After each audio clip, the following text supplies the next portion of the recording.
Məlumat verdiyimiz kimi, əməkdar artist Cabir İmanov dünən idman zallarından birində infarkt keçirərək dünyasını dəyişib.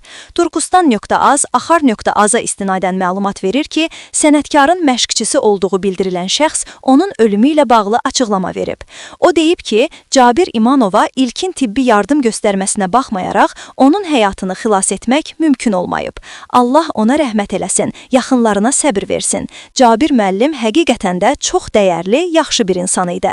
Hadisə zalda baş verdi, ancaq məşq vaxtı yox. Cabir müəllim zala yeni daxil olmuşdu, mənimlə görüşdü, ardınca qəfil halı pisləşdi. Mən şəxsən ilkin tibbi yardım göstərməyə çalışsam da, təcili yardım əməkdaşları gəlsə də, Cabir müəllimi xilas etmək mümkün olmadı. Allah ona qəni-qəni rəhmət eləsin, məkanı cənnət olsun. Cabirin ölüm xəbərini televiziyada eşitdim. Əlim, ayağım qurudu, çox pis oldum. Özü də idman zalında vəfat edib. Globalinfo.az məlumat verir ki, bunun monitoring.az açıqlamasında xalq artisti tanınmış diktor Ofeliya Sənani deyib.